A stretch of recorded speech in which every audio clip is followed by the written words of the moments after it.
Good afternoon from the Circus Sports at the Mint Kentucky Downs studio. I'm Ross Johnston. The Titans got thumped by the Jaguars yesterday, 41-7, to finish the year at 3-14 for the second straight season. Cam Ward went down after rushing for a touchdown on the opening drive with an AC joint sprain, which caused him to miss the rest of the game. However, reports this morning state that doctors do not believe that he will need surgery in the offseason, so he might be able to potentially avoid that. The NFL coaching cycle has begun as multiple firings have happened. The Falcons fired Raheem Morris and general manager Terry Fontenot yesterday. Today, the Browns fired head coach Kevin Stefanski. The Raiders fired Pete Carroll. The Cardinals fired Jonathan Gannon. Meanwhile, the Cincinnati Bengals announced they are retaining head coach Zach Taylor. Lastly, the Titans have begun to request head coaching interviews, and multiple sources report that they have reached out about interviewing the following: Broncos defensive coordinator Vance Joseph, Colts defensive coordinator Lou Anarumo, Chiefs defensive coordinator Steve Spagnuolo, and Chiefs offensive coordinator Matt Nagy. For all of your foundation repair, waterproofing needs, visit USSTN.com. Breaking news at once on your home for the Titans of Vols. This is 104.5 The Zone.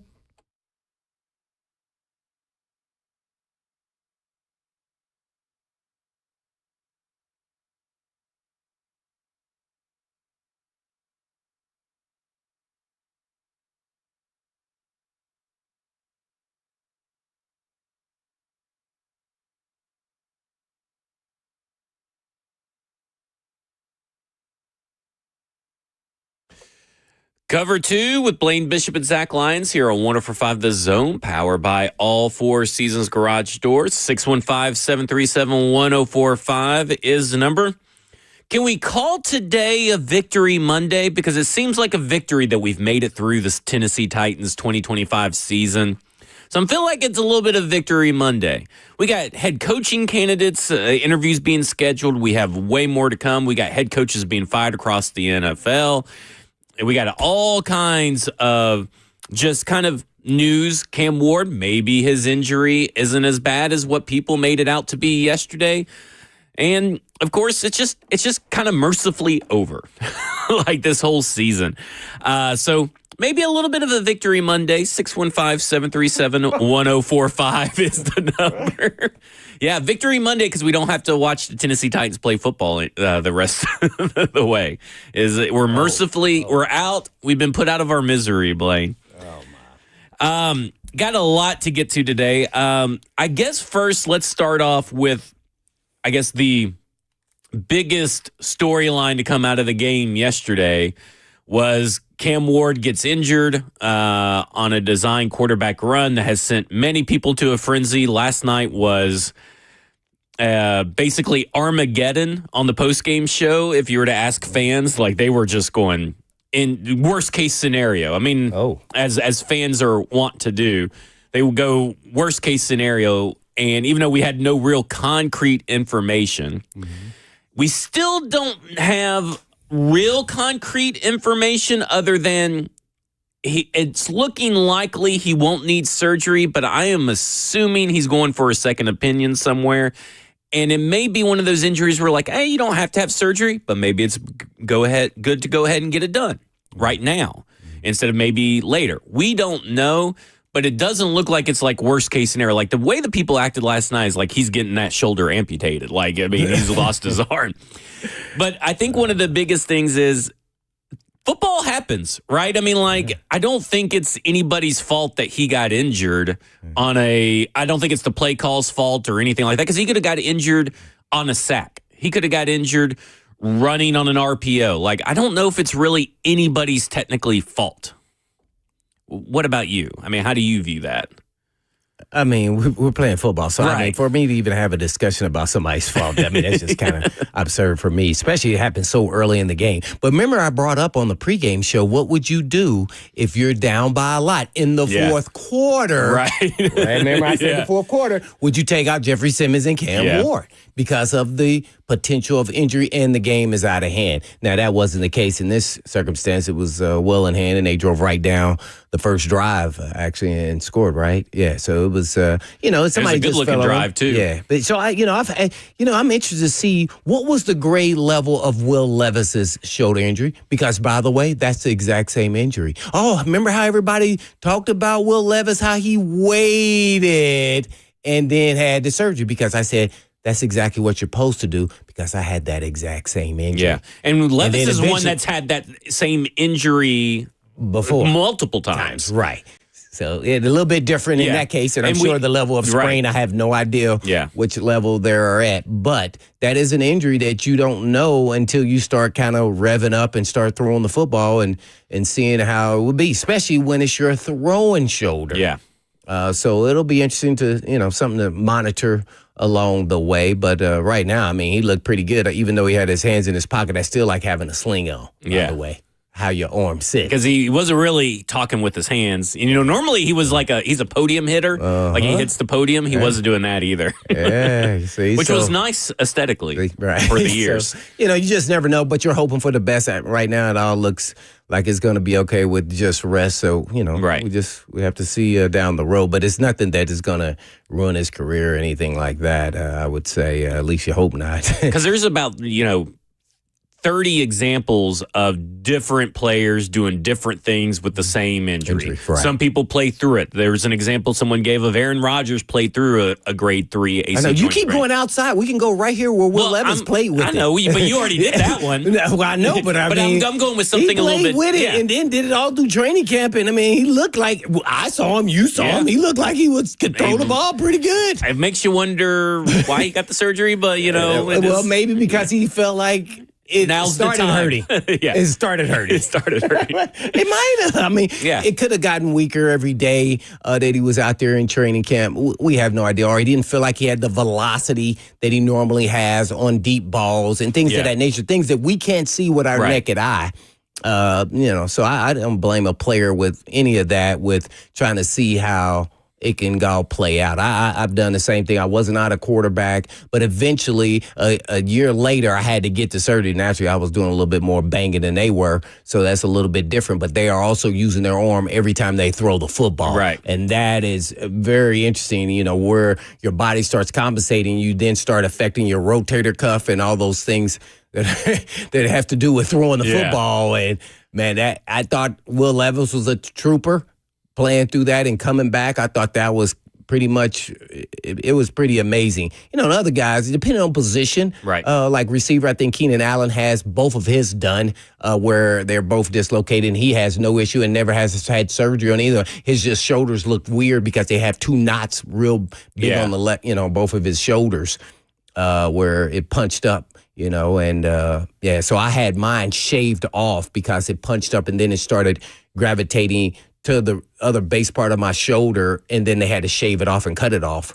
Eventually, that's where I got to by playing with it for a whole entire season. Then now I have a gap in between my shoulder blade or clavicle and shoulder blade. So that it's just a weird deal, and just kind of managing through all of that. And when your body is built a certain way, and when things aren't, you start getting cut on. It's a different ball game, and nothing is guaranteed once they open you up. So I'm just glad that, at least as of right now, no surgery, rest, and then kind of let's play it by ear. Hopefully it'll go in the right direction. Yeah, because like I said, I mean, the way it's described by Ian Rappaport, nobody has reported or confirmed that the diagnosis is a grade 3. Mm-hmm. So that was said last night that was the assumption, but today none of the reporting has gone back and said it's been cleared up that it is a grade 3. So we don't even know the grade sprain really right now.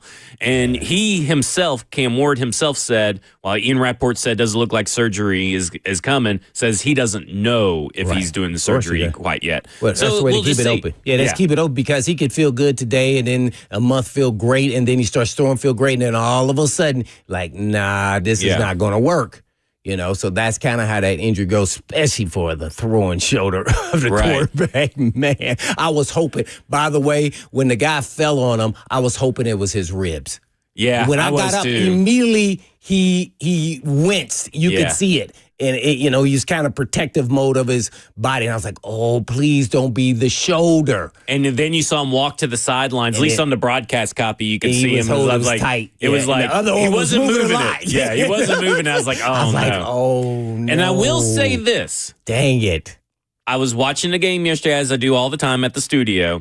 And Jackson, former producer Jackson Williams here, who's now producing over at our sister station, WTN, said he apparently allegedly he saw a graphic up on the screen. Me and Stoney did not see it. We weren't looking at the screen at the time. Going into the drive. Into the drive, that Cam Ward has played all the snaps. And Jackson immediately says, well, looks like Cam Ward's going to get injured on this drive. And we looked at him, and we were so mad. And then he got injured, and we both just looked at him and said, it's your fault. Yeah. Totally your fault. Let the broadcast do what the broadcast does. We don't need to that room, for whatever reason, holds way too much power. We predicted interceptions, fumbles, touchdowns. Like, it's a weird area over there. Man. We should have probably bet more in that room. Or just start predicting good stuff. That's what we started trying to do, was trying to predict good stuff in the room. But, like, Jackson said that. I just want to throw that out there. Jackson Williams. So is the reason why Cam Ward got injured. So did he predict that Big Jeff was going to break the record too? Yeah. I don't know. That was. Hey, listen. For the Titans? Props to Big Jeff. Did you see what he said about Tavondre Sweat today in the locker room? He says, "I'm forcing him to come to Dallas. He ain't gonna and train with me. He ain't gonna have a choice." Now, obviously, Tavondre Sweat does have a choice. Houston? Yeah, something like that. But that's where Jeff's going to go train and everything. And he said that he's making Tavondre Sweat come with him. Now, I don't know if you can really – if anybody can make a 400-pound man do something, it's probably Big Jeff. But, still Tavondre Sweat's going to have to choose. Yeah, I'm sure he'll show up, yeah. a few weeks here or there. But I do like that. It's a good step in the right direction. It seems that since he's switched over to Todd France of the agency – the CAA, since he switched agency, he's really stepped into a bigger leadership role. I don't know if he's getting maybe proper PR training from his new agents or not. Oh, that's what you think they're doing? Yeah, I don't know. Oh. But they're obviously maybe. Let me rephrase it. They're angling for an extension, so they're doing proper PR training. I think that's the best.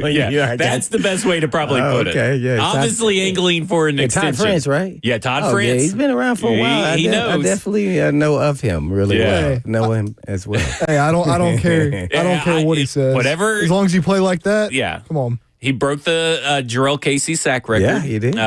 He reached the double digits. He said he was going to do it. He said he was going to do it. And we were like, okay, well, you've never done it before, so we got to wait. We got to see you do it. Yeah, no and he did it. And I think he played himself into a first-team All-Pro this year. And if he's not, I'd be very disappointed. Missed 2 games. That's when you pointed this. Yeah, he's got to be this season. Oh, yeah, he's the best D tackle in the league, I would say. Probably somebody else out there, but, hey, man. I can't think of one. Especially when everybody's going to double and triple team you and he still got production like that. That's when you are on an elite level, elite plane. So he played that way, consistent throughout.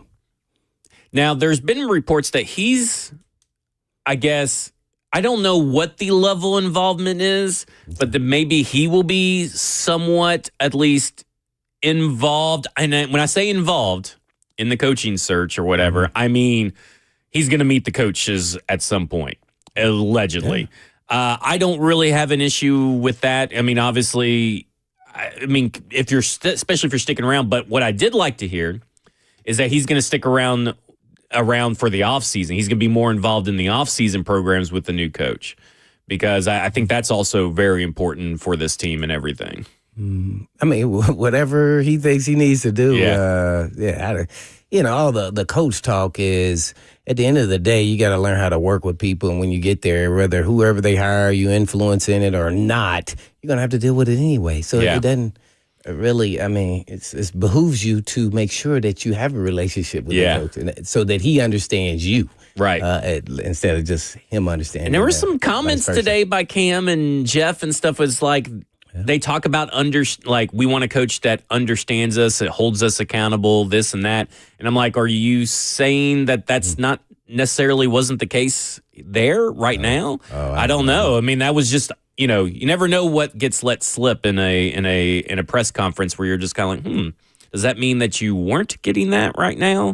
You weren't getting a level of accountability? You had coaches that didn't know you? I just thought that was a little weird. And, of course, we'll have all kinds of time to talk about coaches because there's a lot of coaches being fired. We got some coaches interviews scheduled. We got all kinds of coach talk coming up. We'll talk more about the Tennessee Titans when we come back, 615-737-1045. This is Cover 2 with Blaine Bishop and Zach Lyons here on 1045 The Zone.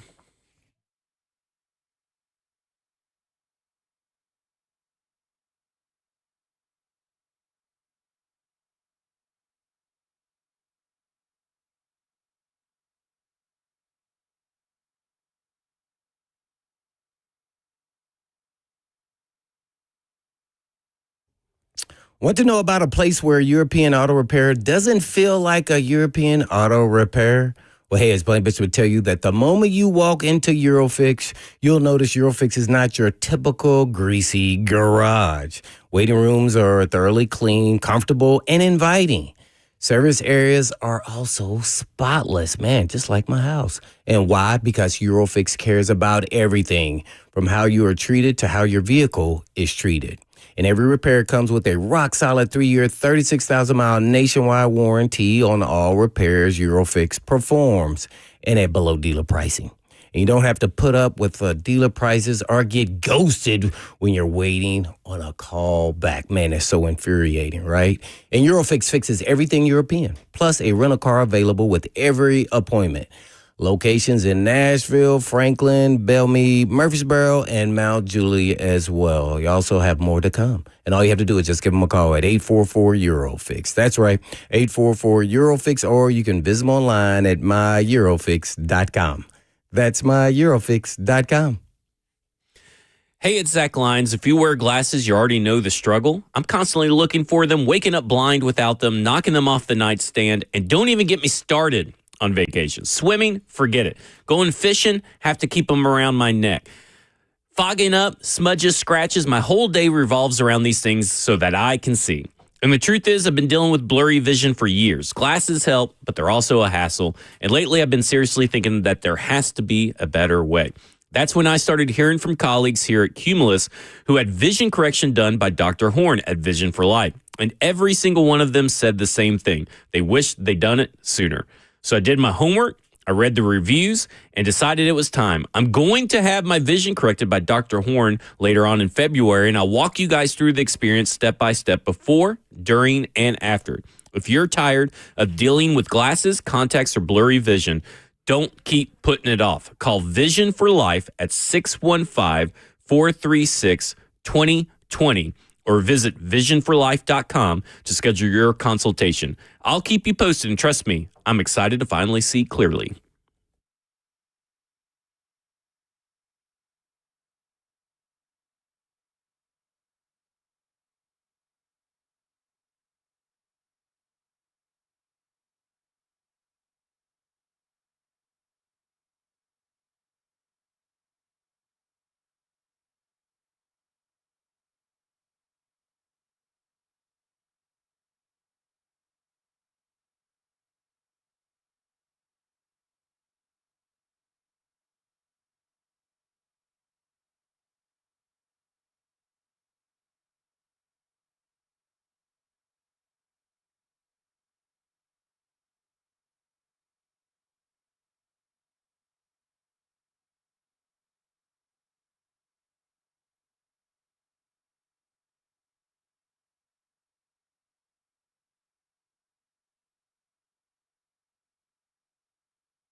Cover 2 with Blaine Bishop and Zach Lyons here on 104.5 The Zone, powered by all Four Seasons Garage Doors. 615-737-1045 is the number.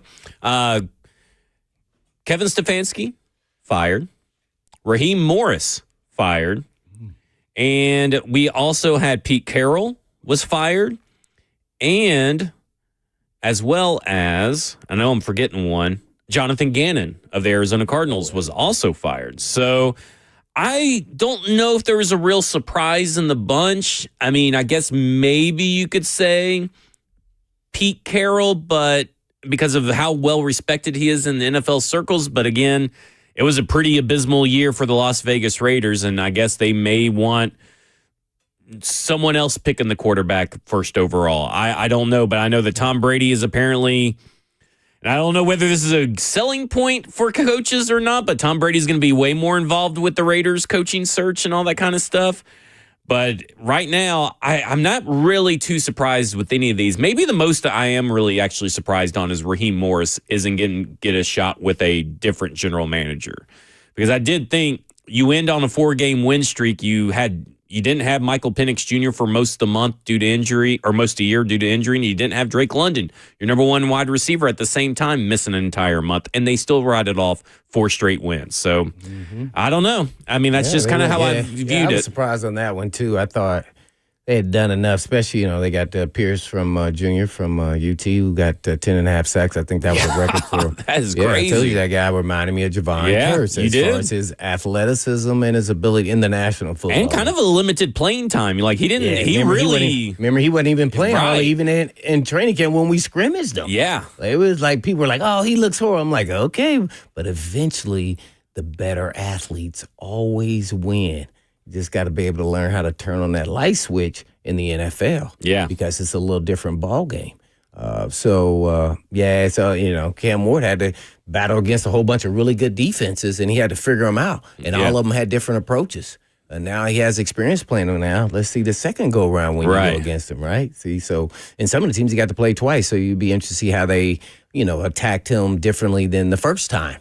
And then he has to grow and learn through that experience. So, yeah, that one there shocked me. Especially they were right on the cusp. I think, didn't they finish tied for, I know it's 8-9. Yeah, but I mean, first place. I mean, technically, yeah. So, but they did. Yeah. They just didn't win the right one. So, man, that one there, because he was only there 2 years, wasn't he? Only there for 2 years. And if you really kind of look at 8-9 both times. Yeah. I mean, that's what I'm saying. You got to remember quarterback issues. Just want to say, Art Smith was there for 3 years and was 7-10. He was there for 2 years, right? 2 years and 8-9. Right, 2-8-9. So, I mean, you did see improvement. Yeah, to me, the quarterback situation got a little weird, and I understand why they did what they did. I wasn't really at the time like anti-paying Kirk Cousins or anti-paying Kirk Cousins and drafting Michael Penix Jr. I understand the premise behind doing both. But at the same time, is like Terry Fontenot kind of proved that I didn't really think he was a very good GM. So I'm kind of surprised because it feels like Raheem Morris is very well respected across the league, that you wouldn't roll with Raheem Morris, who was 1 win away in each season from having a winning record, and finding him a GM that maybe he vibes with a little bit better. But I mean, didn't he have a good draft though? No, he had an all right draft. I mean, but remember, they don't have a first round pick because they traded up. And then listen, James Pierce, I think, is pretty good, right? But you still don't have your quarterback situation's a little up in the air because Michael Penix Jr. he had a lot of injuries in college. Now he's getting injuries in the NFL. Kirk Cousins, you may be able to win with them. And they only have like $4 million in cap space or something like that. Like, it's kind of a iffy situation for a GM. And listen to this. They're hiring a search firm, one for the GM. They're also hiring a different search firm for the head coach. And then they are maybe hiring Matt Ryan as president of football operations. Oh, no, that's a done deal. And is it fully done? I didn't know if it's fully done. I feel like it is because to me, that's how you make these moves with the GM and the head coach going. Because at some point you go, well, man, I don't know. Maybe if the coach had a little more support from the GM as far as his picks and some of his decisions, maybe he could have had a better, season. So So, yeah, I think Matty Ice getting involved, I think, kind of changed the dynamics upstairs, and I think that's how they want to start fresh and clean. And I get that. Ultimately, the overarching theme of starting clean, I mean, how many times did we say, if you fire Rand Carthon, fire Brian Callahan's? Let's start clean. And so I totally get it. It feels just like maybe he's a little bit of a collateral damage, it kind of feels like. I mean, again, right. Sometimes that happens. That happens, and that sucks. And I don't know. It didn't happen to McDaniel, at least not yet. At least not yet. We haven't heard from McDaniel yet. Seems like he may survive. I mean, we're getting pretty late in the day, but you never know what's going to happen. I did think it was cool that they did let Raheem Morris, talk to the players before he left, tell them all the. I think they actually they fired him, then let him come back in the building and talk to the players. Sometimes that doesn't get to happen. Sometimes you're fired and you're gone. So I did think that was most coaches could ask for a request to at least let him talk to the players. I think most organizations would let the guy, unless it ended on a bad note or something crazy happened. But yeah. Speaking of the Falcons, they have put in 2 interview requests, and so just kind of keeping up with interview requests for every team. The Falcons have put in a request for Clint Kubiak and defensive coordinator Anthony Weaver from the Miami Dolphins. The Titans have put in requests for Vance Joseph, defensive coordinator of the Broncos, Matt Nagy, offensive coordinator for the Chiefs, and former Bears head coach, obviously, too. Lou Anarumo, Colts defensive coordinator, and Steve Spagnuolo, Chiefs defensive coordinator.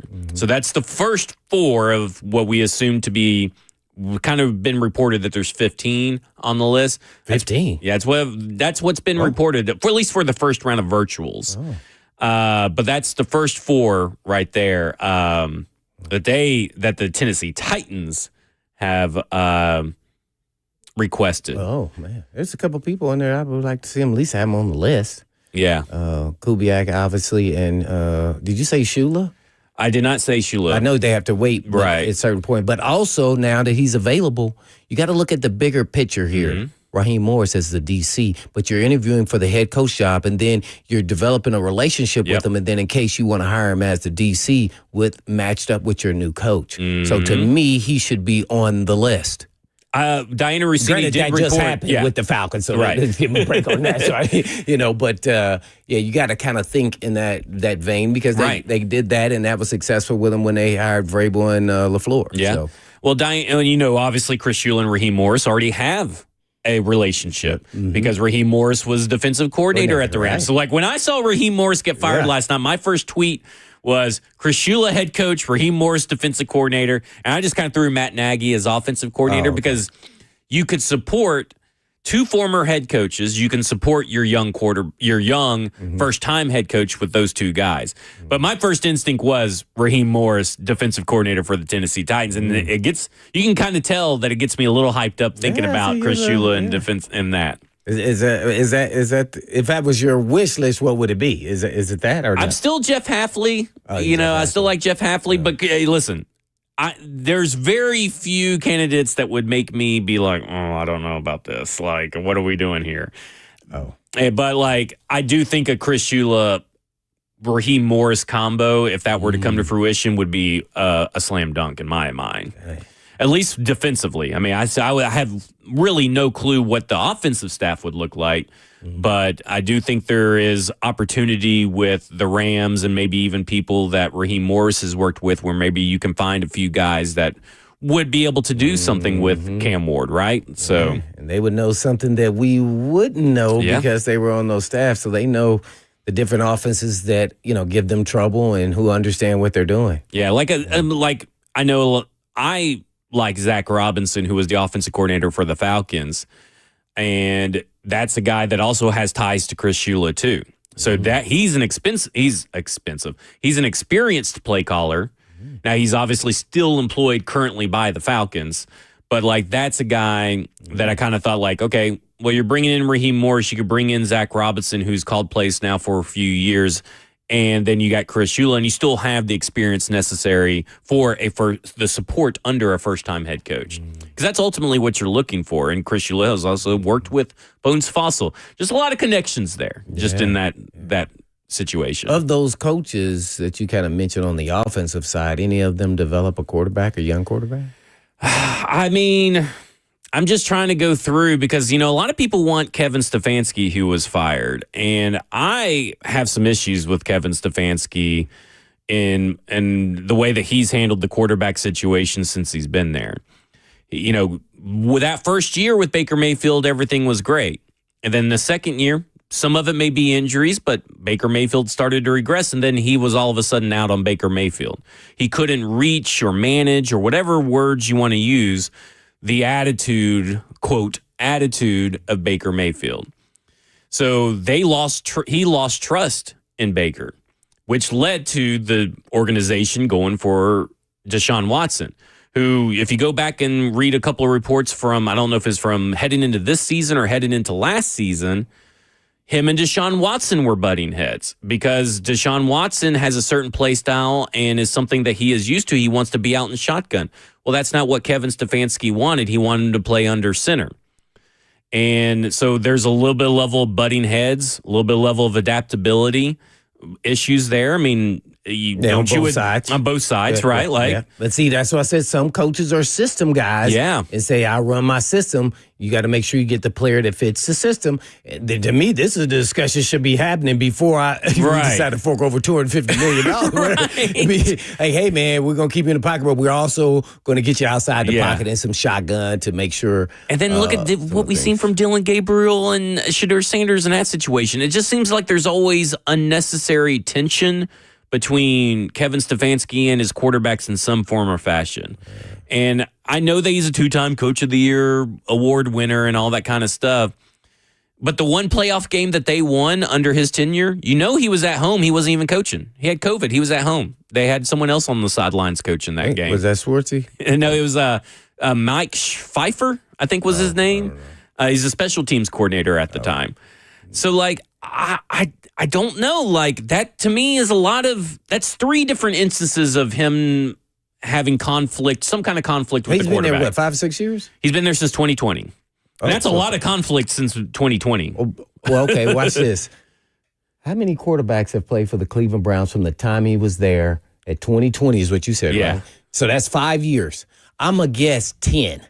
I'll check. That started. So to me, that also plays into what you're talking about. Now, some of it's circumstantial. Somebody got injured or hurt or everything else. But, I mean, man, that is a lot of quarterbacking over a short window there, let alone you were Coach of the Year twice. So you were able to overcome 13. It. But throughout this whole process of these quarterbacks, how many did you develop? Right. You supposed to be, grew in it kind of shows a little bit, and you had to deal with the Cleveland Browns, of course, and their history, but their fan base is loyal, and I want to see if he developed a quarterback. Were they already developed? I could say Baker Mayfield is the only guy I could think of off the top of my head. Okay, I'm up to 11 so far. It's 13. I'm. If you asked AI, I'm not going to trust AI. So 11, 12, I ain't asking 13. AI. I'm on the list. So it's 13. Yeah. I'm just 13? making sure. 13. So Dylan Gabriel, Shedeur Sanders. Yeah. Did he really develop any of those guys? I know it's only 1 year, but did he really develop them? No. Jameis Winston, Deshaun Watson, who he got worse when he was there. Now, some of that is going to be injury, and some of that's going to be because he took a year off, and that historically does not help. Watson, yeah. Bailey Zappi started a game for the Cleveland Browns. Then you had Joe Flacco, P.J. Walker, Dorian Thompson-Robinson, and Jeff Driscoll. And then you had Jacoby Brissett and Deshaun Watson. So there's that. And then Baker Mayfield, Case Keenum, and Nick Mullins. And to be fair, Baker Mayfield got better after he left. Now, maybe that is because he left, but if you have conflict that early, because you aren't being adaptable, because you believe in your system over players. And listen, we got to give it some to Baker Mayfield, too. It's always take two to tango. But I'm just speaking from the coaching side. That scares Especially me. Your quarterback. Yeah. That scares me. So, this idea that Kevin Stefanski, who does not have a winning record with the Browns, and I understand maybe he has the highest win percentage of you're talking about in totality. Yeah, the highest win percentage of all the last 10 Cleveland Browns coaches or whatever. But my overall point is the Cleveland Browns have kind of shown they have not been able to recognize head coaching talent. maybe they're right, because you know that there has never been, since Bill Belichick, and that was 1995, by the way. Oh, I was going to say 97. Okay. So there's never been a head coach that has started his career with Cleveland with a losing record and has gone on to somewhere else in a second spot as a head coach and had a winning record there. So it's maybe not just Cleveland. It may be the coach, because head coaches are part of organizational dysfunction. In some form or fashion, they usually have a hand in it in some way. Are they the main driver of the dysfunction? Likely not, but they're there. They make decisions. They're there. They make roster decisions. They make management decisions. They do stuff. So I don't know. I've never seen a Cleveland Browns coach, first-time Cleveland Browns coach, be successful elsewhere. Just saying. Like, I think there's too big of a risk there for the Tennessee Titans to make that hire. And really, to be honest, I think Kevin Stefanski could do some, like, mental health days. Like, I'm sure working at Cleveland is not fun. Maybe he needs to go be a coordinator somewhere and kind of do what he did with Vrabel, and maybe be a senior offensive assistant or something like that. Because I'm sure it's not fun working at Cleveland. Or living in Cleveland. Well, a lot of people are saying that he is not taking a year off, so they try to throw that in the curve. I think they want him, I want to say his time is up in Cleveland and he deserves another shot as a head coach somewhere else. I just think but do you want it to be here with Tennessee? No, I don't. Yeah, he can be the OC, but right. I just I'm not a fan of him. I don't know much about him. I don't go based off what people say. He was a play caller. I'm sure we're going to get all kinds of rumors now. Calling plays. It's just a lot of different. And then with all the different quarterbacks shuffling there, as you mentioned, he probably had a hand in all of that a little bit, at least, being that he's somewhat of a quarterback guy. And then all the issues with the relationships. Sometimes you got to sit your ego to the side and just say, hey, man, I want to win more than I want to be right. So what can I do to help you as a player to be successful? What can I do? And so, some coaches just don't have that ilk to do that. They just don't. Yeah. And that's how you develop a relationship with a player that, y'all just don't kind of jive, but you're going to try to work with him throughout because it's your job to. Right. So, I'm with you on that. That's probably why I'm not, it just, and because I see a lot of people are like, well, we can get Kevin Stefanski and Jim Schwartz here. And I'm just like, yeah, but that duo with Myles Garrett and all those guys, they still were like a 0.375 win percentage. Like, it wasn't good up in Cleveland. Like, I get that. You know what it has? Like, these guys with like Kevin Stefanski and Robert Saleh. And there was one more that his name escapes me right now. But like these guys that didn't fare at their first stop really didn't fare at their first stop. We also have to look at where they started. Right. But it's like, it feels like real we can fix them vibes. Like he'll be different over here with the Tennessee Titans. It will be different. We can fix them. It's like, that a guy, a woman will stay, someone will stay with their significant other because they think they can change them and fix them. It's like, do you really want to be that guy, to take that risk for the we can fix him guy? Like, he'll be better over here. Are you sure? Because he got to be able to recognize that and be part of that whole process. I don't know about fixing when you're talking about coaching. Yeah. But I think as coaches... Well, I just meant that's like a label. No, I know. Yeah, I know. But for as far as coaching, fixing, it would be he has to own up to some of his weaknesses and holes in his game as a coach and recognize those and then try to address them. One thing is good. Mike Vrabel is a little bit different than he is with the Patriots just a media bit. than here. Yep. It's totally different. If you go talk to the people there, he's different. So guess what? He probably learned a few things, evaluated himself, maybe watched some other coaches when he sat out there, but he was still around football. And the Browns organization said, you know what? I'm watching all these different head coaches. There's some things that I can do differently. Yeah. See, that's a coach that is open to being better.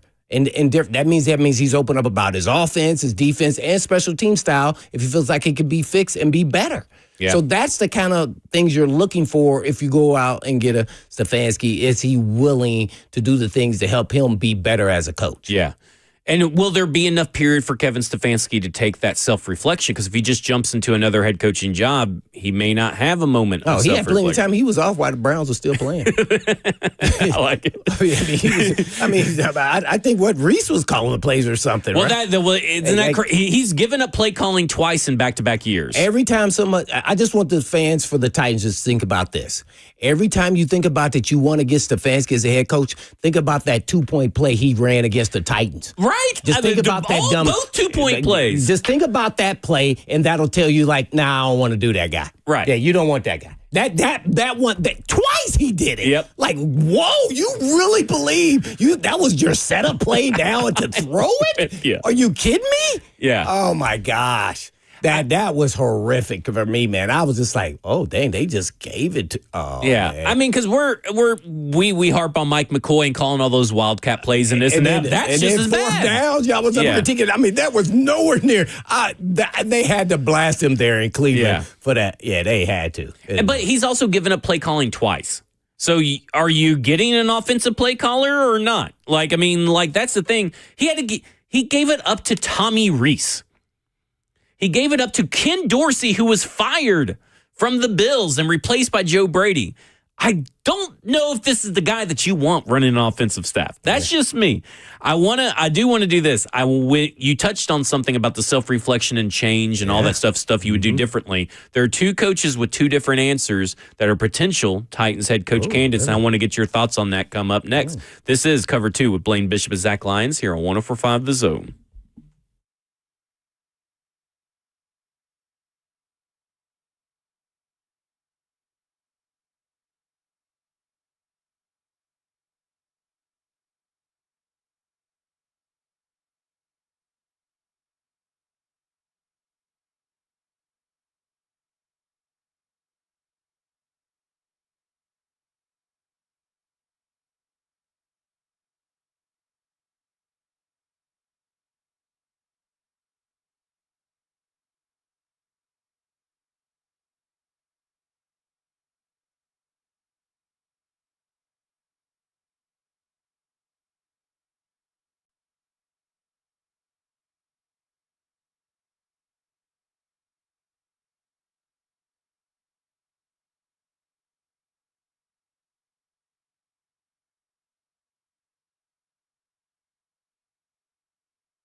Peptide therapy is great for the holidays. And now that the holiday season is over, I'm sure you need to go for a little bit of a weight loss around the midsection. And the approach to weight loss with Edge Peptide and Hormone Therapy is a little bit different. Make sure all the patients have extensive lab work and face-to-face conversations in office with our nurse practitioner to create a customized treatment plan tailored to your specific needs.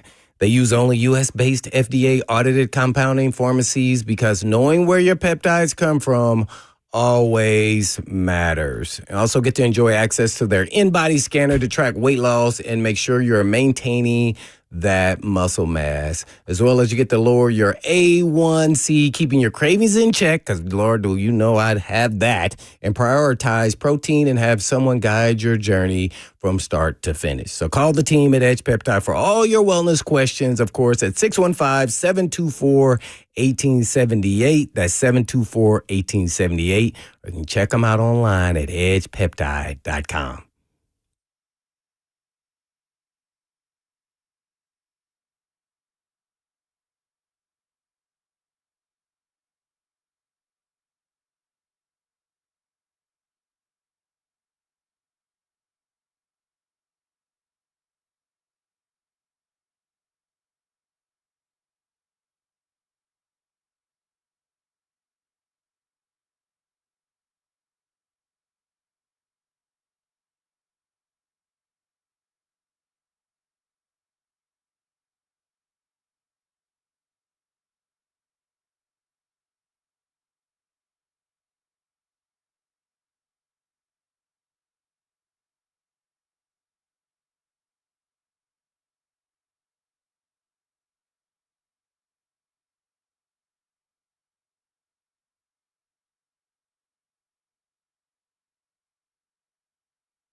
Cover 2 with Blaine Bishop and Zach Lyons here on 104.5 The Zone, powered by all Four Seasons Garage Doors. 615-737-1045 is the number. Ross, where are you at on Kevin Stefanski? Are we a full 100% no-go on the show? Oh, yeah. It's an anti-Stefanski show. Cover 2 is anti-Stefanski. But I will say just personally, and I don't know all the Browns in and outs like they would, I was surprised to see him go as opposed to Andrew Berry. But does that tell you something for you guys? Like, they're keeping the GM, so they don't think the roster's the issue. They think the coaching's the issue. He did have a good draft. Good one. It's almost like just one good draft, though, right? Oh, I don't know. I don't know. Because when we played him, I was like, every draft pick was. See, that's my thing. Like, I'm looking. I agree. Their past draft this year was great. You know, Fannin, Schlesinger, Judkins. Mm-hmm. Look at the drafts as a whole, though. I don't know. I think the whole draft is good. No, I meant like his. drafts. Yeah. I meant like his tenure of the drafts there. I don't know. I didn't pay attention. I don't think they're that great. Like, this was easily the best one. Yeah. Oh, he's not the same guy was the baseball guy, was he? Yeah, for the longest time, was that Shashi Brown or something like that for the longest time, I think. It's easy to forget Cleveland people. Yeah. I mean, they change them all the time. Okay, so we were talking about changing as a head coach. I would have Stefanski as an OC, though. I would do that. I'm not. Be that kind of rehab safe haven for Kevin Stefanski. The guy that two head coaches that have very different personalities or very different and come from two different situations, Robert Saleh and Matt Nagy. So last week, there was a big sit-down interview with Dan Pompei and Matt Nagy and for The Athletic. Really great article. And one of the things that was kind of just thrown in there at the end, and I got Dan Pompei to kind of like verify this is what it means, but Matt Nagy said that he's not going to call plays as head coach as his next stop. I don't know what that does for those people who do or do not want Matt Nagy and how that swings you, but that's obviously something he learned, right? Like he learned at his time as head coach that he was also play caller and head coach, first-time guy, sounds very familiar with Chicago's, that this go-around, he doesn't want to call plays. What I found interesting is that there was a Robert Saleh interview because I was like, okay, well, what have these other head coaches learned? So I went and found a Robert Saleh interview from earlier this year with Josina Anderson's podcast. She plays music throughout the whole, like background music throughout the whole episode of it, which is really weird. But he said he wants more control. He wants to call the plays. That's the one thing that he would do differently. Now, Matt Nagy was like, this is just an addendum. I would communicate better. I would do this differently and that. But Robert Saleh, he was asked, what's the one thing you would do differently from your time at the Jets? And he said, I would call plays. I would want more control over calling plays. And I'm like, well, that's kind of antithetical to what you would kind of expect because like Jeff Ulbrich, I guess, was calling the plays for the Jets defense and they were good. But now you want more control? Is that the right lesson to learn? I don't know, but I thought those were two different ways to answer the same question because obviously they're doing different things this go around.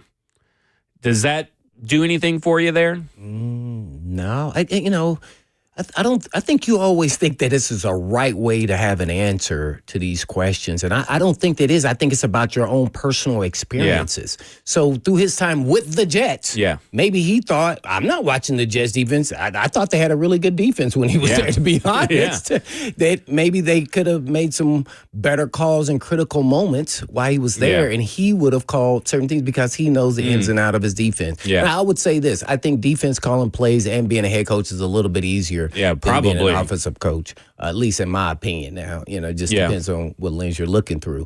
So I just, I just think it's that.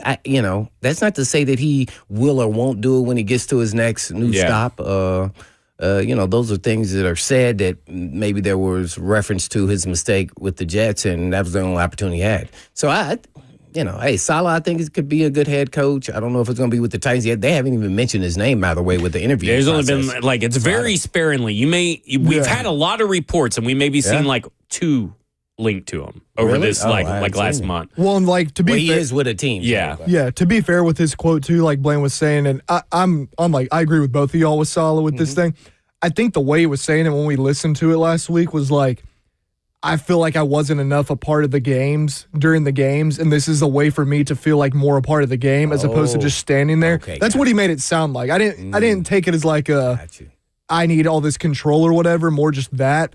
Now, you can debate whether that's right or wrong, but I didn't think it was like some ego thing. I took it more of like I thought we could have been better if I was more part of the game. Engaged. Which I guess is a little bit of ego, but you know what I mean? Yeah. Like, oh, okay. So, I didn't hear it. So, he was on a podcast, said that? Yeah, he was on podcast. I'll try to find it.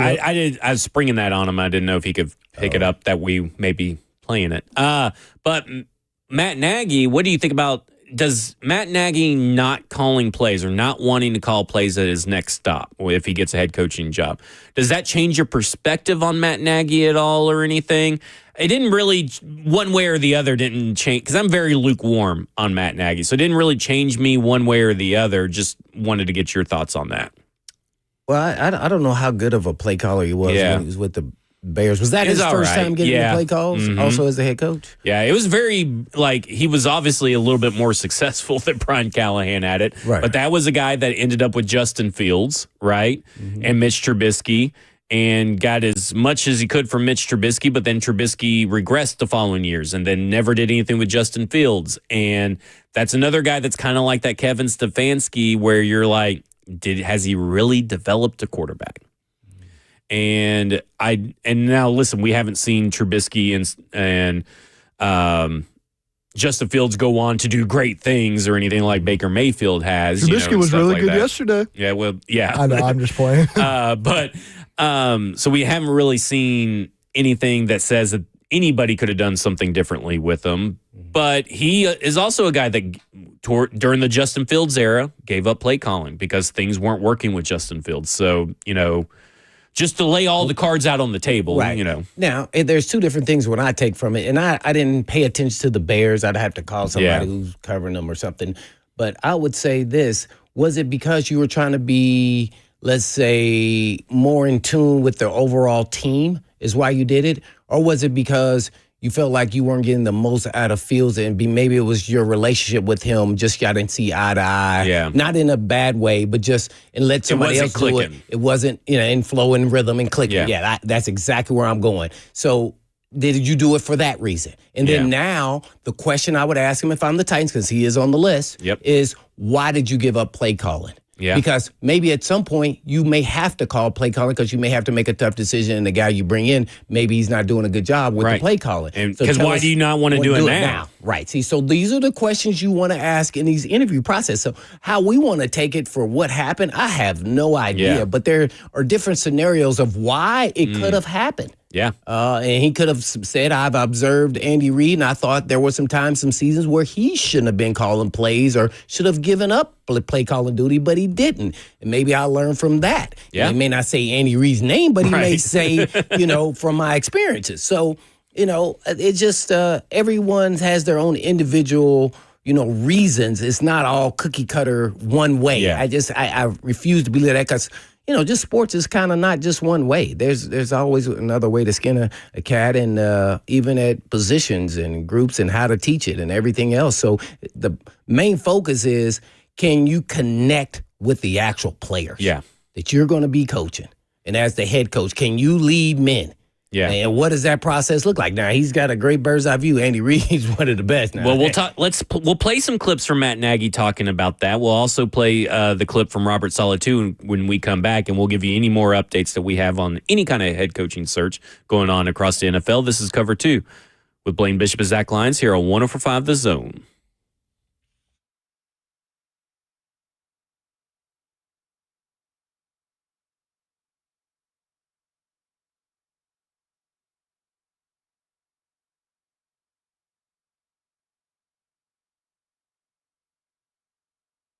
Hey, it's Zach Lyons. If you wear glasses, you already know the struggle. I'm constantly looking for them, waking up blind without them, knocking them off the nightstand, and don't even get me started on vacations. Swimming, forget it. Going fishing, have to keep them around my neck. Fogging up, smudges, scratches, my whole day revolves around these things so that I can see. And the truth is, I've been dealing with blurry vision for years. Glasses help, but they're also a hassle. And lately, I've been seriously thinking that there has to be a better way. That's when I started hearing from colleagues here at Cumulus who had vision correction done by Dr. Horn at Vision for Life. And every single one of them said the same thing. They wished they'd done it sooner. So I did my homework, I read the reviews, and decided it was time. I'm going to have my vision corrected by Dr. Horn later on in February, and I'll walk you guys through the experience step by step before, during, and after. If you're tired of dealing with glasses, contacts, or blurry vision, don't keep putting it off. Call Vision for Life at 615-436-2020 or visit visionforlife.com to schedule your consultation. I'll keep you posted, and trust me, I'm excited to finally see clearly.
Cover 2 with Blaine Bishop and Zach Lyons here on 104.5 The Zone, powered by all 4 Caesars Garage stores. 615-737-1045 is the number. We're talking coaching candidates and all that kind of stuff, and nothing really has popped up news-wise so far.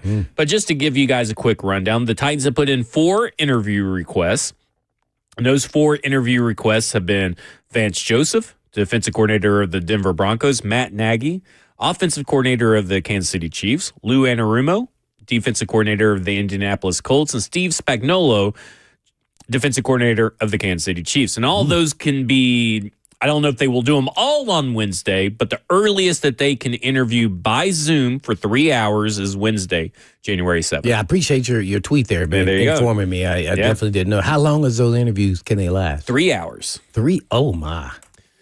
3 hours. Can you imagine a bunch of old people working a Zoom, having questions and all that kind of stuff? It'd just be crazy. No, it'd be easy because everybody would be get them on Zoom and everything, and they just had their questions of the list. The list of questions. They have their assistants doing it all for them. They're going to be doing it. They're just going to be answering the questions, man. What are you talking about? Hey, and then if a candidate gets a question that they think is hard or they don't want to answer, they just be like, we froze up. Yeah. We can't answer We can't answer it. Oh, man, that's a good one. Connection problems. So we've been talking about Robert Saleh, Matt Nagy. Now, Robert Saleh has not been requested formally, but we kind of feel like he will be. Obviously, his team is in the playoffs, so he can't even interview till next week anyway. Okay. But requests can just be done whenever.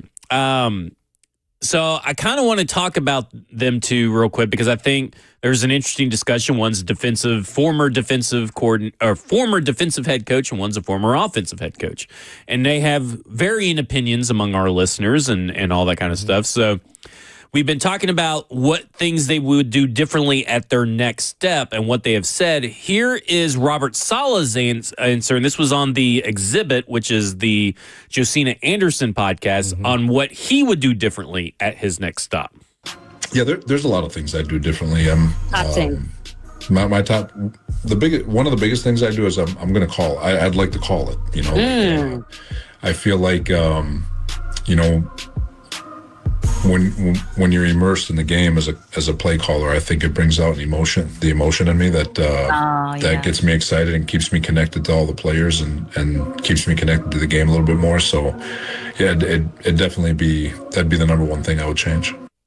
So that was what Robert Saleh said, which we did discuss, but I wanted you to at least hear it from his own mouth in his own way. Yeah. That hearing him right there sounds like a true DC to heart, because defense is built on passion and emotion and drive because it's about getting the other guy. Yeah.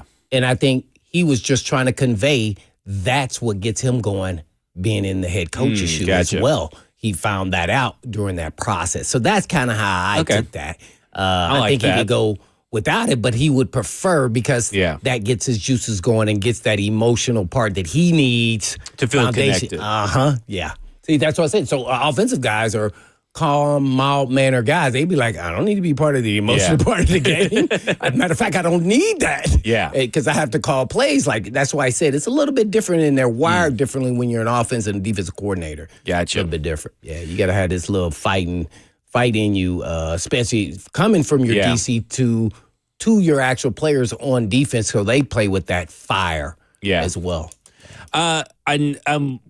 Also, let's go to what Matt Nagy said on what he would do differently. And this was from the Travis Kelce podcast, New Heights. Is that the one? I always get them in the Green Lot pod confused. But he was on that over the summer. And here's what Matt Nagy said on what he would do differently as head coach.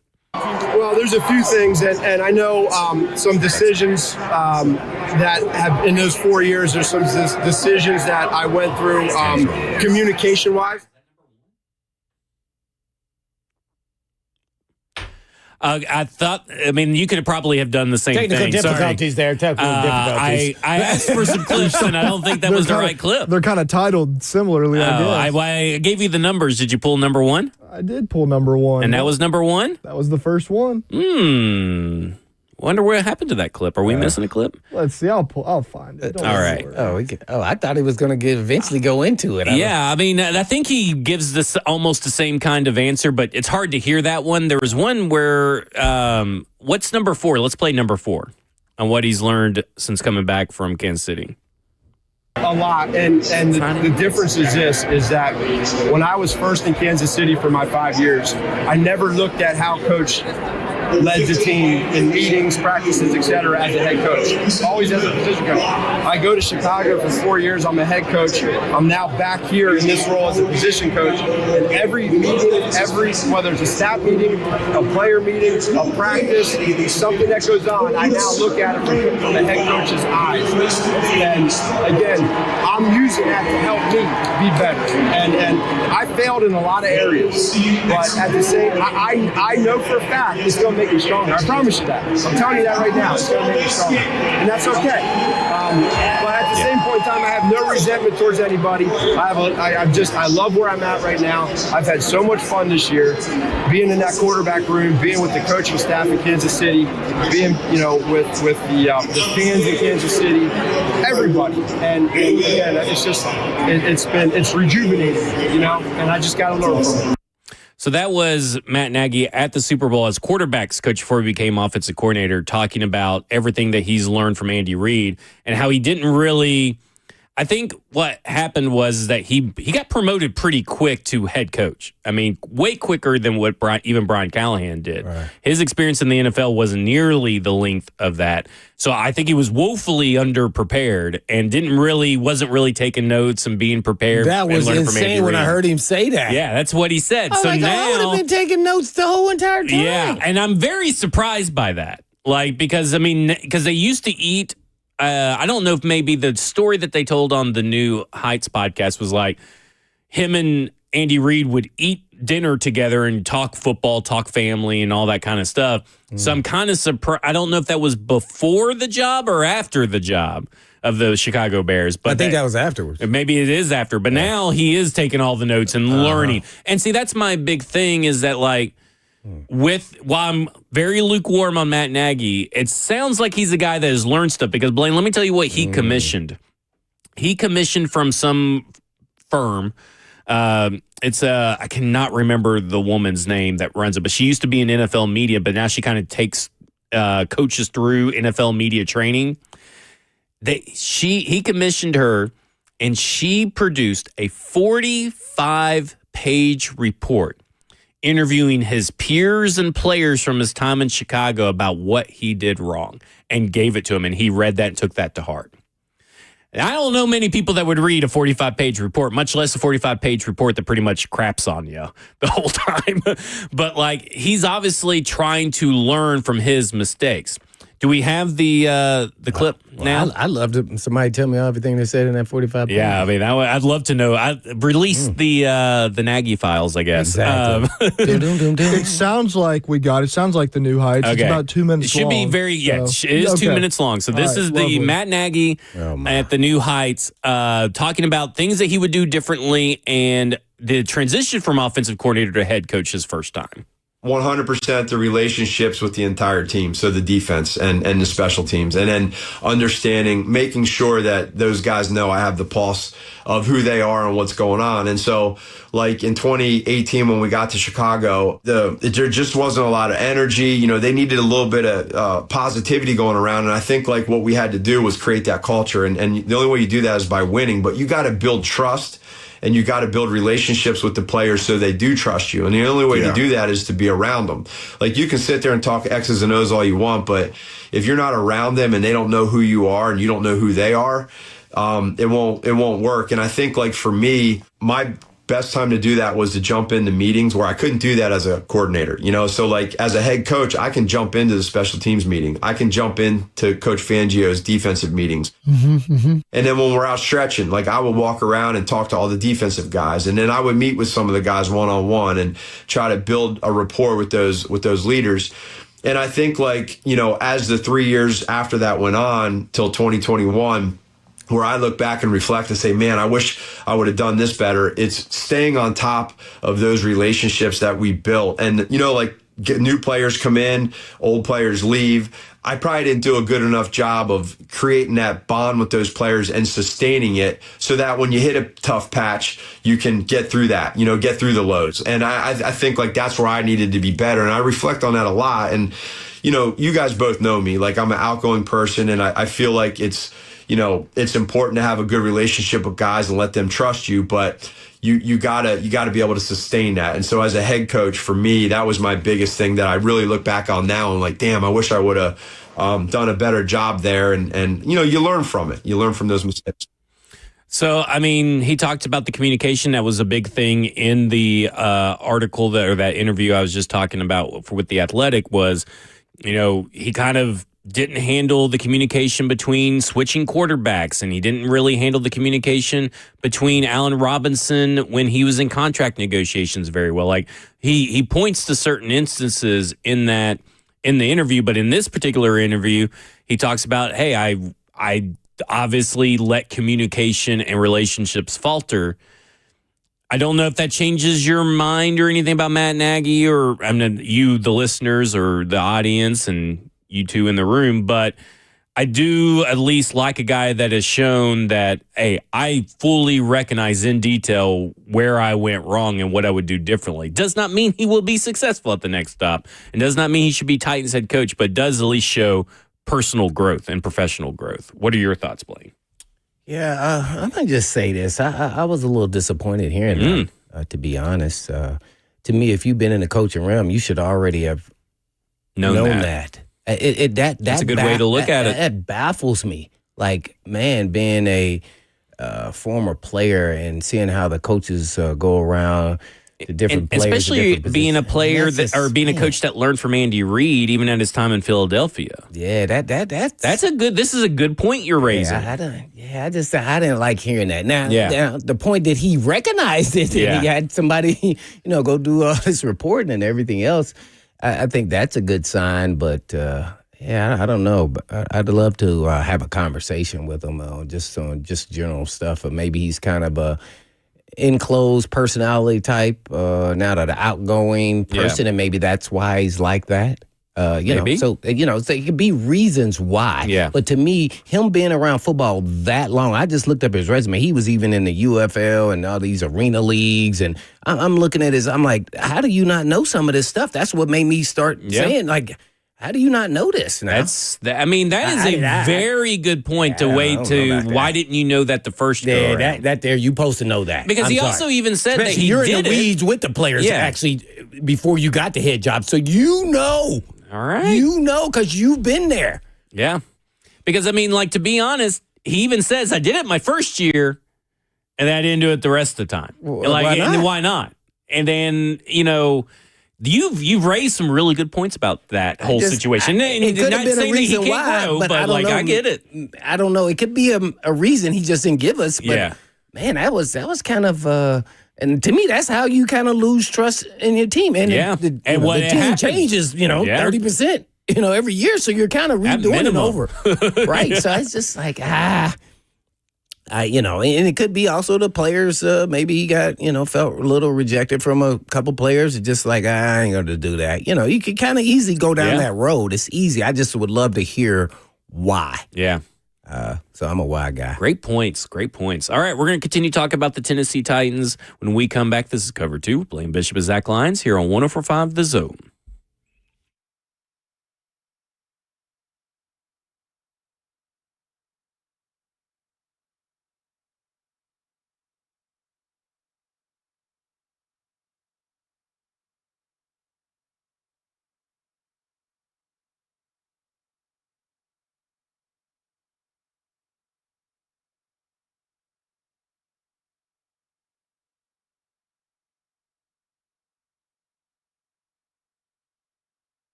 Cover 2 with Blaine Bishop and Zach Lyons here on 104.5 The Zone, powered by all Four Seasons Garage Doors. 615-737-1045 is the number. All right, we got these head coaching openings currently. We have the Giants, the Browns, the Falcons. We have the Raiders, the Cardinals, and the Titans. 6. Huh? Where would you rank the Titans? Because I think you could talk me into like the top 3 are Arizona, the Raiders, and the Titans. Because I do think the Titans have the most salary cap out of everybody. They have pretty good draft capital, the number 4 overall pick. They have Cam Ward. They have Cam Ward. They have Big Jeff. They have a couple other little foundational pieces and stuff. Most of your offensive line is already made up right now. Now you got Mike Bergonzi, right? Like you know that Mike Bergonzi is the football guy according to everything they have put out now. They've restructured yet again. And Mike Bergonzi is the guy that is the football guy that you're going to be dealing with.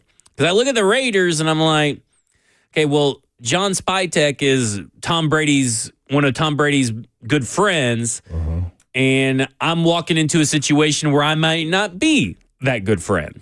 You know what I'm saying? Like, is he going to keep John Spytek over me? Is Tom Brady pulling the strings, or is it still Mark Davis? Like, I mean, what is really going on at the Raiders? But they have Brock Bowers, they have Ashton Jeanty, a couple of young core pieces, and they have the number 1 overall pick.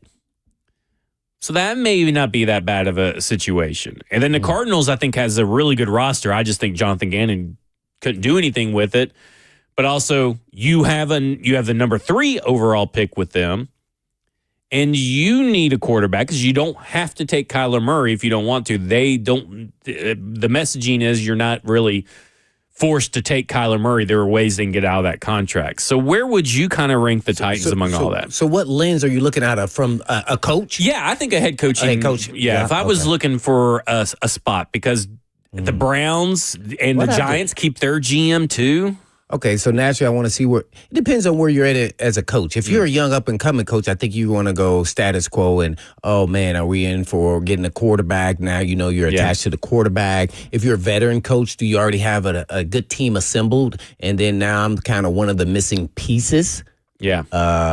So it just depends on where you're at as a coach. Like it's like McCarthy or a new up and comer like, Chris Shula. Yeah. Like, okay, well, McCarthy may say, hey, man, I want to be with more of a veteran team who, I'm the last missing piece on offense calling the plays. Well, that probably wouldn't be a good fit for the Titans would be that guy, right? Okay, so to say which one is better or not, I think they all have their deficiencies. They wouldn't be at this point right now, been at the top of the draft when we're talking about, Cleveland, the Titans, the Raiders. But if you want to just go with brand recognition, I think the Raiders brand is bigger across the National Football League. So I would agree with that. It's really, I guess Giants too, but the Giants, the G-man, the G-man, because they're in New York and big city, right? You're right. But then you're going to a lame duck GM. Is that attractive or not attractive? That makes some coaches may take that into account. Like, is he going to be the next Trent Baalke? Like, is him and Andrew Barry going to be the guy that's like, we're missing out on all these coaching candidates because they don't want to work with Joe Shane and they don't want to work with Andrew Barry? Or are we going to have to fire him in the middle of a head coaching search and find another GM? It worked for the Jaguars, at least for this year. We don't know what the long-term look will be. But, I mean, hey, it worked for them. So, but if I'm a head coach, I'm like, is this where I want to go next? Or first time or second time? I don't know. And for the Titans, you could say it's up and coming. Like, you see Cam Ward. You saw how they battled. They're just missing, a few key pieces that you got to have in the National Football League to be, sustained success. Naturally, a pass rusher, big-time receiver. You got your quarterback, so you need some help there at corner, naturally. So, I don't think they are as far away with the right system. So this brings you to question. You're asking a question about who should have, what organization is better to go to. My question for the Titans is, what system is best for Cam Ward and his success? So nobody's kind of talking about that, and that kind of sways your decision And when you're hiring a coach, even though you may like somebody else, that system maybe is the dink and dunk, which I don't think he's a part of that. I don't think Cam Ward wants to do that. Dink and dunk, it's time on task. Right. And so I just think some of these coaches are going to be better fits for Cam just in stylistically how he plays. Right. And so, and then that means he'll be easier to work with. Yeah. Right? You kind of see things the same way. Where if you got a coach who's kind of set in his ways and this is my system and this is how we're going to do, well, I don't know if that's the one you want with Cam, especially if it's a sharp passing game. Yeah. On time on task, as you said. So it'll be interesting to see if they weigh that in, because sometimes you can get overwhelmed with a coach and say, this is our guy, I feel it. And he has nothing to do with any of that. It could be a defensive guy. Yeah. Like, so then he's no part of really, it's about who he hires. Well, those, we all know they could say, I have these guys on the list. Right. Well, you may not be able to get any of them. Yeah. You know, your top 3 candidates. I have it down to my 4th guy. Because they may get promoted. Or Right. they may get a better job. Because, Yeah. there's a lot of times where these teams will slap on associate head coach or assistant head coach to these coordinator titles, and then you're like, oh, well, I'm screwed. I can't do it. Right. Like, and I said, I've been liking Kubiak. Yeah. Well, I don't, having a running game like how he has, I don't think that fits anything with Cam Ward as far as how he wants to play stylistically. It just doesn't fit. Turning his back to the defense, faking, play action pass. We don't see a lot of that. Because that's something he also has to work on. He's better under center. I mean, the stats kind of show it. But it's also like he's not used to it. Yeah. So is he willing to be used to that? Because I go back to Deshaun Watson and you say the shotgun. Yeah. Right? Because Deshaun Watson had played in shotgun the majority of his time in the NFL and in the college, and Bill O'Brien kind of just rolled with that his entire time. Now, that ended up being pretty good for them for the most part. They found success that way because Bill O'Brien was able to be kind of adaptable. Mm-hmm. But when it came to Kevin Stefanski, like if Clint Kubiak is hired, just theoretically or hypothetically, if Clint Kubiak is hired, is he going to be adaptable, or is he going to be kind of like what these guys at the Shanahan tree are starting out? My system, my way, you adapt to me. And is that conducive to Cam Ward's skill set? Right. And I don't know if it does. I know that's exactly what I'm getting at. He could do it, but it's also you got to be a willing participant. Yeah. And and listen, all quarterbacks are like this. You have to have a little bit of ego to be a quarterback and achieve.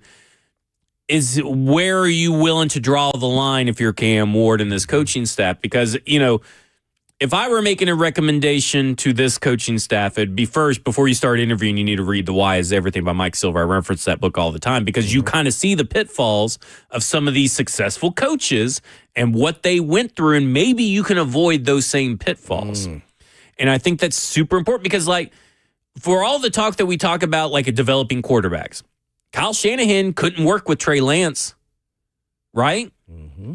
But he ignored what he wanted because he wants plays over players. And he ignored that. He says, well, I can teach Trey Lance. And he couldn't. Typical coach, though. Typical coach. I can teach him. And I can teach him. I did. Make him better. Now, he developed Brock Purdy, but Brock Purdy's an entirely different animal. If I were to tell you, you got Brock Purdy and Trey Lance, which one is Cam Ward closer to? I think most people would say Trey Lance. Not in terms of, like, obviously Cam Ward is better than Trey Lance, but in terms of different play styles style. of quarterbacks. Right. Yeah. Mm-hmm. So, like, I'm with you. I love the idea of Clint Kubiak, but I'm also scared of how adaptable is he going to be? Right. Mm-hmm. With Chris Shula, he's kind of played, now he's not an offensive coordinator or anything, but he's coached every position on the defense, and he's been there for forever, and so he's kind of been a little bit adaptable to be able to do that. But who is his offensive coordinator hire? Are they going to be adaptable? And that's the real big key, and something that we really don't know other than what we have seen them do in prior stops. Like, we don't really know if Clint Kubiak is willing to be adaptable or not. I have no idea. We have a couple of instances where we know that Kevin Stefanski wasn't that adaptable. We've now had stories about Kyle Shanahan had a hard time being adaptable. Now, I think he's a lot more adaptable now than what he was starting out, But that still is an issue, right? Because you're getting a guy starting out. Well, you get a little bit more leash when you have the success he's had. Yeah, that is true. That is true, too. Start there. That is true for sure. So, I don't know who that guy is because I love the defensive coordinators that are potential head coaching candidates. Mm-hmm. I love their attitude. I love their approach. I've heard Jeff Hafley talk about fitting to his players. Just because you guys think he's a designated pass rusher doesn't mean that's what I think. But, hey, if that's what he ends up being, that's what I'm going to use him at. Mm-hmm. I'm not going to force someone to be something that he doesn't. Does that translate to the offense, though? Do you hire a coach that agrees with that philosophy and can adapt? Like an Adam Stanovich has seen Matt LaFleur adapt from Jordan Love to Malik Willis in the middle of a game. That, to me, seems like, okay, I get Jeff Hafley. I get Adam Stanovich, who has never called plays, but he has shown that he could be adaptable to two different styles of quarterback, or at least he has seen someone be adaptable for a long time to two different styles of quarterbacks. That's a guy I'm willing to bet on. So give us your two top DCs and OCs for the head job. As of today, that could always change and fluctuate. Yeah. I'm a big believer in Jeff Hafley, Chris Shula, and even Anthony Weaver. I'm willing to throw his name out there. I like those three guys on the defensive side of the ball. Oh, man. Offensive is pretty tough. You got two? Mike McCarthy, but, that's not a new guy, so I don't know if that really counts. A first time, So you want a first-time head coach? No, not really. I do I do if they're the defensive side of the ball. I don't like any of the offensive guys first-time head coach. Okay, gotcha. So I'm not willing to take that risk on those guys, really, because, you're talking about maybe Davis Webb. I don't know about Clint Kubiak. Davis Webb is he's only been in the league for 3 years from Denver. I'm not really ready to take that leap. The Titans can't do that now. Mike Kafka, I'm not taking the leap on Mike Kafka. Like, when you really look at the list of the head coaching candidates, most of them are on the defensive side of the ball because that's where we're at right now. Like, that's the cycle. Because a lot of these offensive guys get promoted so quickly, sometimes they flame out pretty quick. And I'd be willing to take Mike McCarthy. I really would. I think out of all the retreads, I would be willing. I know earlier in the year, I was a little anti-Joe Brady. But I think I'm a little bit more comfortable with Joe Brady than I would be a Cliff Kingsbury. I think I'd be willing to make that jump. It'd be tough. But like the offensive roster for head coach candidates is not very good. And so that's why I think you got to be focused on leadership, culture, and someone that can mesh with all the players. Obviously Cam Ward, number one. You can't have a guy that can go all 52 but not Cam Ward. You know what I'm saying? Like, So that's hard to find. So what style does Cliff Kingsbury, what is his offensive style? He's that air raid, I remember it was air raid, but then he started putting a tight in there because he couldn't get protection done correctly. That was kind of like the run and shoot and what they had to figure out what to do. They had to do in the NFL because the guys are a lot faster and they can get after the quarterback. Now, here's the thing I worry about with him. Yeah, that's what I'm asking. We've seen his best offenses with quarterbacks who can really run. He got some good play out of Kyler Murray for a bit, and then Jaden Daniels last year, obviously. We don't have that type of quarterback. Maybe you'd call it like a power spread, maybe. I think it's just like I think it's like a collegiate version of the NFL spread, honestly. So that's not a... Is that a fit for Cam Ward? I think he's a very good coach. I don't think it's a fit for Cam Ward. I just don't think it is. I know there's a lot of people that say that it is. Maybe they just think of air raid and just think he's going to throw the ball. Well, a guy fresh out of college, I could put him over here in this offense. And I'm thinking, but he doesn't run. Like, Jaden Daniels, and to your point, Kyler Murray, the best offenses he had at the NFL level have been with those guys. And his offense put Jaden Daniels out in harm's way. Like, I don't know if that's really the right fit right now for the. And to be honest, he wasn't really that impressive as Arizona head coach. His teams always faltered down the stretch as head coach, and he wasn't really that impressive as a head coach in college.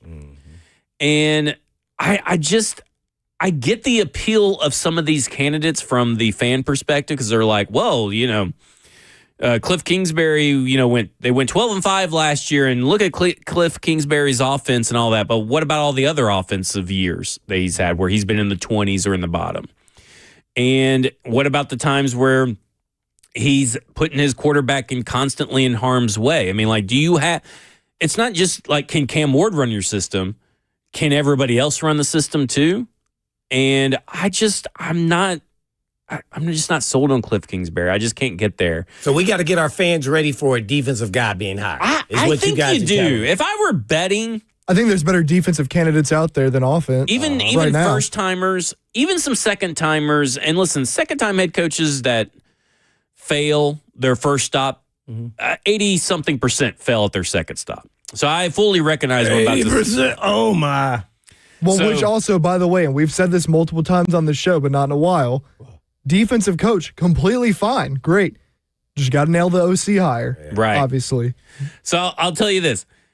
I went back to 2000, Blaine. Anybody hired from 2000 on, okay? And it got hired in 2000 and on. That's how you say got fired. 81.3% of people with losing records had losing records. So it was higher than what you said. You said 80. Yeah. It was high. 81.3. And that's so a lot more, man. Yeah, that's a big risk. So like when I see, like, I love the idea of a Vance Joseph. I love the idea on paper of even a Robert Saleh, a Brian Flores. Those guys that are there, but they weren't good at their first step. I know there's a lot of context, but the NFL has kind of shown you. Remember when we said, how many times have we seen a head coach get fired at the year before they draft a quarterback?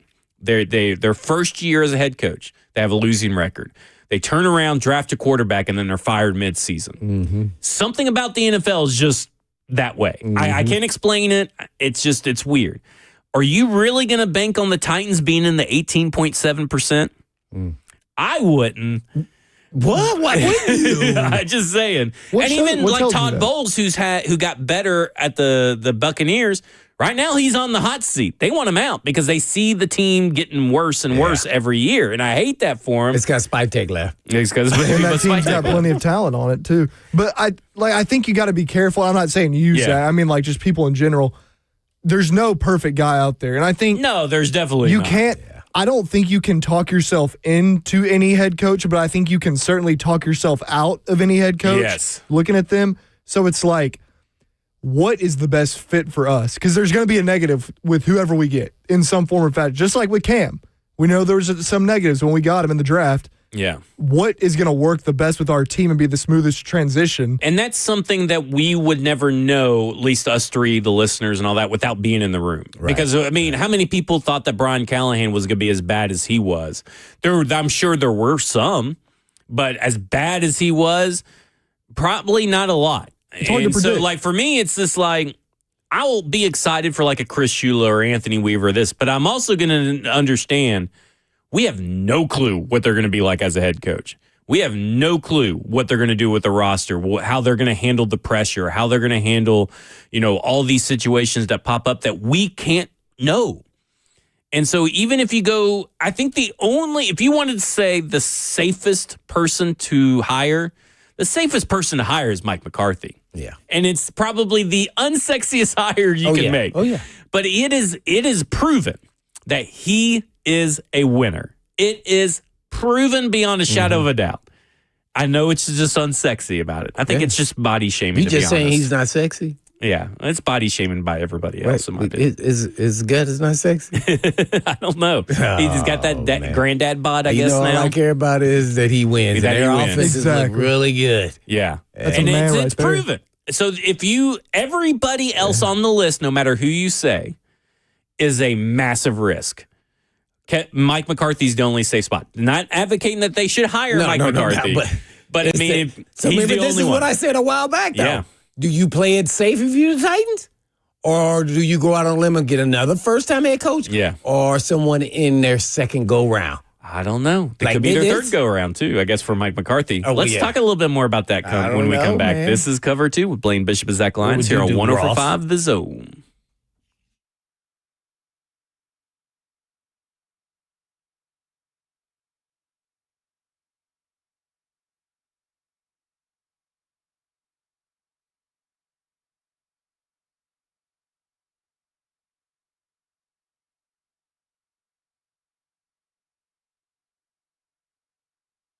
Hey, it's Zach Lyons. If you wear glasses, you already know the struggle. I'm constantly looking for them, waking up blind without them, knocking them off the nightstand, and don't even get me started on vacation. Swimming, forget it. Going fishing, have to keep them around my neck. Fogging up, smudges, scratches, my whole day revolves around these things so that I can see. And the truth is, I've been dealing with blurry vision for years. Glasses help, but they're also a hassle. And lately, I've been seriously thinking that there has to be a better way. That's when I started hearing from colleagues here at Cumulus who had vision correction done by Dr. Horn at Vision for Life. And every single one of them said the same thing. They wished they'd done it sooner. So I did my homework, I read the reviews, and decided it was time. I'm going to have my vision corrected by Dr. Horn later on in February, and I'll walk you guys through the experience step by step before, during, and after. If you're tired of dealing with glasses, contacts, or blurry vision, don't keep putting it off. Call Vision for Life at 615-436-2020 or visit visionforlife.com to schedule your consultation. I'll keep you posted, and trust me, I'm excited to finally see clearly.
Cover 2.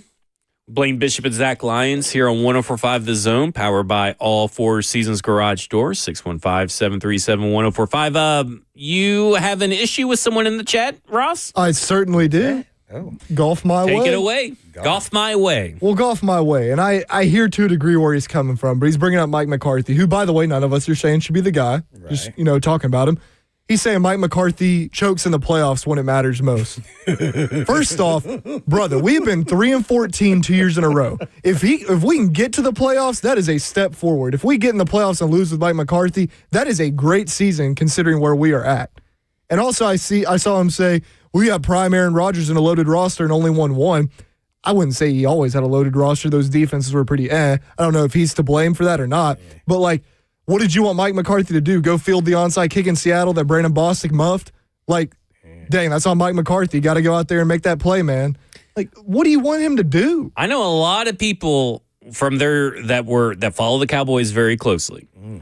And a lot of these problems in the playoffs stemmed from a defensive performance where they thought that Dan Quinn changed what got him there to the dance, and Dan Quinn buckled under the pressure. Now, I'm not saying that Mike McCarthy's without blame or anything like that, but he also won a Super Bowl. I mean, with the Cowboys, he's been to the playoffs so many times. We kind of know what the deal with the Cowboys is too. Honestly, whether anyone wants to say it or not, we know what the deal is with Dallas. What? Oh, I don't know. But I only know from my barber. He's a big Cowboys fan. I'll tell you what he said. He just said Dak is not clutch. Would you want Amy Adams Strunk doing press conferences after games and flying into practice on a helicopter? Oh, no, that too. Yeah, but I would say this, Jones, he had to deal with that too, though. Yeah, he left on his own. Mike McCarthy could probably be take your team to 8-9 next year. I'd be willing to say they're probably an 8-9 team if they hired Mike McCarthy. And Cam Ward would throw for 4,000 yards. Yeah, but is that safe, right? Is that too safe? I don't know. Because sometimes a safe option, while nice and comfortable and low risk, where's the high reward? Because, it's hard to win a Super Bowl. Hey, Sean Payton only has one Super Bowl win, and he had a Hall of Fame quarterback, right? So the same thing you're saying about Mike McCarthy could be said about Sean Payton. The same thing you're saying about Mike McCarthy could be said about Mike Tomlin. At the end of the day, dude's a proven winner. And he has so many winning seasons, double-digit win seasons, that it's kind of silly that Titans fans want to just, put their nose in the air at the thoughts of Mike McCarthy. I think it's not a sexy hire. I really believe that. It is not a name. He's kind of old school, and he's still gone on and done really well just this year off. Right. But man, who would have thought that, he would be where he's at today and where the Titans are, and could he be just getting us back to even playing field? So are the Titans roll the dice gamblers, the decision makers, or will they be conservative and go with the, we'll be okay right here? So it's knows we'll get him, he'll get us to right here, 8-9 wins. So are we saying it's we're going for the guy conservative, meaning a guy that can get us back up to competing and then, hopefully someone else takes over as the guy, or the risk where it's a guy that this may or may not work out, but we're trying to get the guy for the next 10, 15 years. Yeah. You know what I mean? Mike McCarthy probably isn't that. Mike McCarthy, because Pete Carroll couldn't get a win this year, Mike McCarthy sits at 15 all-time win list. 174 wins to 112 losses. That's a 60.8 win percentage. 15th overall in NFL history. In NFL history. Oh, wow. Dang. Just saying, I don't know. I understand. Why is it the coaches the choke artists and not the players on the field? Because I grew up. Because that's what they say. They say Dak was not clutch. I grew up. I remember a time when Peyton Manning was choking all the time in the the big playoffs, spot in the playoffs against the Patriots. Florida, right? Versus Florida. Yeah. So I get it that it's easy to blame the coach and not want to blame the quarterback, but this is a team sport. There's so many things that can go wrong. He's not out there throwing the ball, catching the ball. He's not out there stopping the runner or doing anything like that. To your point, trying to catch an onside kick. There was nobody stopping the runner.